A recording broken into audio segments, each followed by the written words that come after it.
یہ 1996 کی بات ہے کہ جب قدرتی گیس سے بھرا ایک کارگو طیارہ قطر سے جاپان کے لیے روانہ ہوا۔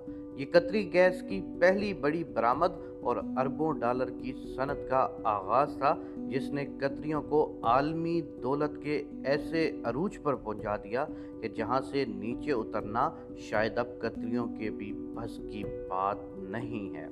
16 لاکھ آبادی رکھنے والا قطر صرف 100 سال پہلے مکمل ویران اور خالی ریگستان ہوا کرتا تھا۔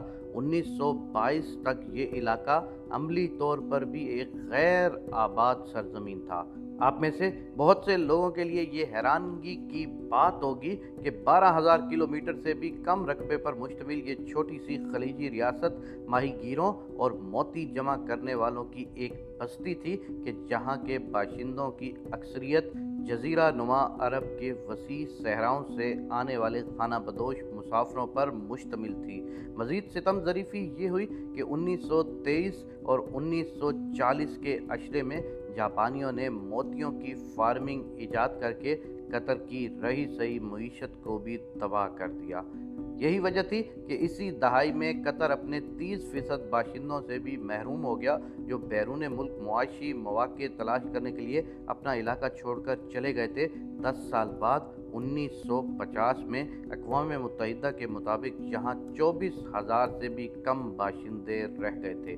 مگر 1950 کے قطر اور آج کے قطر کا موازنہ کیا جائے تو ہماری عقل دنگ رہ جاتی ہے، کیونکہ جو کچھ قطر میں ہوا ایسا تو صرف کسی معجزے کی صورت میں ہی ممکن تھا۔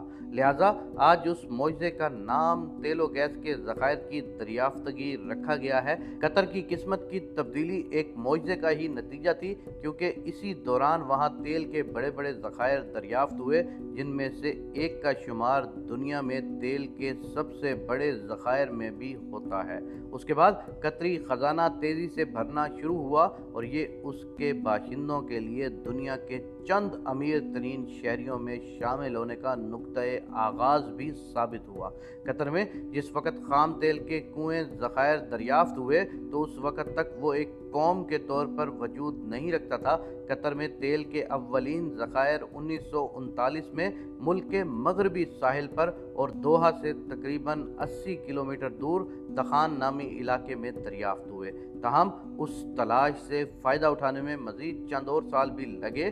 یہ دریافت دوسری عالمی جنگ کے آغاز میں ہوئی، جس کی وجہ سے 1949 تک تیل کی برآمد تعطل کا شکار رہی اور فوری طور پر اس دریافت سے فائدہ نہیں اٹھایا جا سکا۔ تیل کی بڑھتی ہوئی صنعت کی کشش نے تارکین وطن اور سرمایہ کاروں کو قطر کی طرف متوجہ کیا اور یوں اس کی آبادی میں اضافہ ہونے لگا۔ اس کے نتیجے میں 1950 میں 50,000 سے کم آبادی کے مقابلے میں 1970 تک یہ آبادی بڑھ کر 1 لاکھ سے تجاوز کر گئی۔ اس کے 1 سال کے بعد برطانوی راج کے خاتمے کے بعد قطر ایک آزاد ریاست کے طور پر مستحکم ہو گیا۔ خوش قسمتی سے اسی دوران ایک اور معدنی دریافت نے قطر پر دولت کے نئے دروازے کھول دیے اور اس کا نام قدرتی گیس تھا۔